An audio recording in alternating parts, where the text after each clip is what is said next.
Ahora vamos a resolver ciertas preguntas de la semana número 8.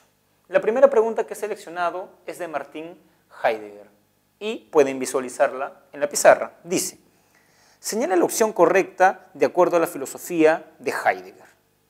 Primero, lo auténtico del Dasein es reconocer que es un ser para la muerte. Eso es verdadero, porque recuerden, ¿qué significa ser un Dasein? Ser un Dasein significa tres cosas. Ser un ser arrojado al mundo, uno no elige nacer. Ser un ser libre, tú eliges cada posibilidad, pero no puedes elegir todo. Hay algo que no puedes elegir, no morir. Y en ese sentido eres un ser para la muerte, verdadero. Segundo ítem dice, se mantiene al margen del método filosófico la fenomenología.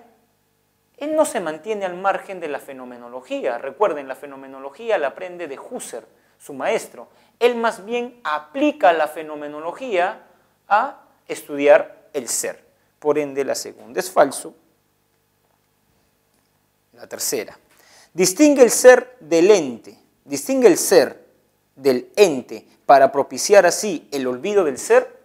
Falso. ¿Por qué falso? Porque precisamente la filosofía occidental, al no distinguir el ser del ente, ha olvidado la pregunta por el ser.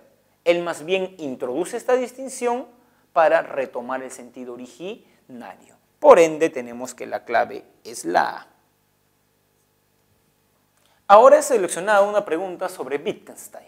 Recuerden que para Wittgenstein la filosofía era el análisis del lenguaje. Pero el lenguaje nos dice algo del mundo, porque hay un isomorfismo. Y el lenguaje está compuesto de proposiciones, el mundo de hechos. Y las proposiciones son una pintura del mundo. ¿Cuál de estas claves capta alguna de las ideas que les he sugerido? La A, ¿el lenguaje es útil solo para la comunicación? No, para otros fines. B, ¿los usos determinan el significado del lenguaje? No, el lenguaje tiene una estructura lógica para el primer Wittgenstein. ¿El lenguaje es una herramienta para los sujetos? No, es una estructura del mundo. El lenguaje se expresa por un conjunto de proposiciones verdadero. Esa es la clave, la D. El siguiente ejemplo que he seleccionado, el siguiente ejercicio, es el ejercicio número 6, que nos pregunta acerca de la filosofía de Karl Popper, y dice así. La crítica popperiana a la verificación se sustenta en que Karl Popper critica la verificación diciendo que nunca puedes verificar que todos los cisnes son blancos.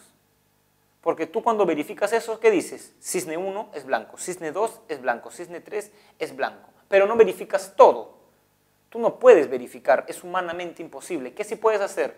Falsear. Y en ese sentido, la crítica popperiana a la verificación se sustenta en que la clave es la de obstaculiza la búsqueda de un contraejemplo que refute el enunciado. Y el último ejercicio que he seleccionado es el ejercicio número 7, que es una pregunta a propósito de la filosofía de Thomas Kuhn. Y la pregunta dice lo siguiente.